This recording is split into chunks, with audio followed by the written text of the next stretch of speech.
বেনাপোল স্থলবন্দরে প্রায় অর্ধেকে নেমেছে পাসপোর্টধারী যাত্রী যাতায়াত। বিস্তারিত জানাতে এই মুহূর্তে বেনাপোল স্থলবন্দরে আছেন সহকর্মী আজিজুল হক, সরাসরি যুক্ত হচ্ছে তার সঙ্গে।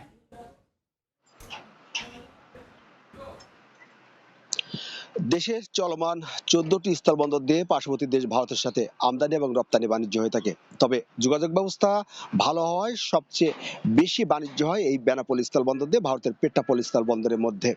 প্রতি বছর ভারত থেকে যে পরিমাণ পণ্য এই বেনাপোল বন্দর দিয়ে আমদানি হয়ে থাকে, আমদানি পণ্যের উপর নির্দিষ্ট পরিমাণে একটি রাজস্ব আয়ের লক্ষ্যমাত্রা নির্ধারণ করে থাকে জাতীয় রাজস্ব বোর্ড এনবিআর।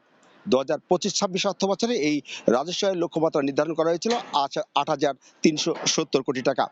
আর 6 মাসে অর্থাৎ 2025-26 অর্থ বছরে জুলাই থেকে ডিসেম্বর পর্যন্ত 6 মাসে এই রাজস্ব আয়ের লক্ষ্যমাত্রা নির্ধারণ করা হয় 4,133 কোটি টাকা। তবে 6 মাস শেষে রাজস্ব আয়ের লক্ষ্যমাত্রা আদায় হয় মাত্র 3,120 কোটি টাকা, অর্থাৎ 6 মাসে লক্ষ্যমাত্রা থেকে রাজস্ব ঘাটতি দেখা গেছে 1,013 কোটি টাকা। সারা সাধারণ ব্যবসায়ীরা আমাদেরকে বলছেন 5ই আগস্ট দেশের সরকার পরিবর্তনের পর আমদানি এবং রপ্তানি বাণিজ্যে একের পর এক নিষেধাজ্ঞা আসে। এই নিষেধাজ্ঞার কারণে অনেক পণ্য বেনাপোল বন্দর দিয়ে ভারত থেকে আমদানি বন্ধ রয়েছে। এছাড়া 5ই আগস্টের পর নিরাপত্তা ঘাটতির কারণে বেনাপোল বন্দর থেকে অবাধে মিথ্যা ঘোষণা দিয়ে ভারত থেকে পণ্য আমদানি হয়েছে এবং শুল্ক ফাঁকি দিয়ে এই সমস্ত পণ্য দেশের অভ্যন্তরে পাচার হয়েছে।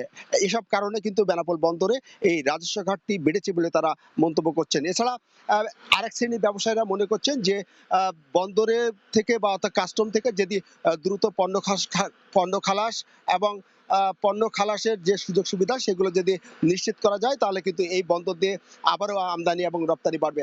আমরা কথা বলেছি কাস্টম কর্তৃপক্ষের সাথে। কাস্টম কর্তৃপক্ষ আমাদেরকে বলেছেন যারা বিভিন্ন অনিয়মের সাথে জড়িত তাদের বিরুদ্ধে শাস্তিমূলক ব্যবস্থা গ্রহণ করা হচ্ছে এবং 2025-26 অর্থ বছর শেষে তারা কিন্তু যে লক্ষ্যমাত্রা নির্ধারণ করেছে সেই লক্ষ্যমাত্রা আদায় করা সম্ভব হবে বলে তারা আমাদেরকে জানিয়েছেন। তো এই ছিল বেনাপোল স্থলবন্দর থেকে আমার কাছে সর্বশেষ।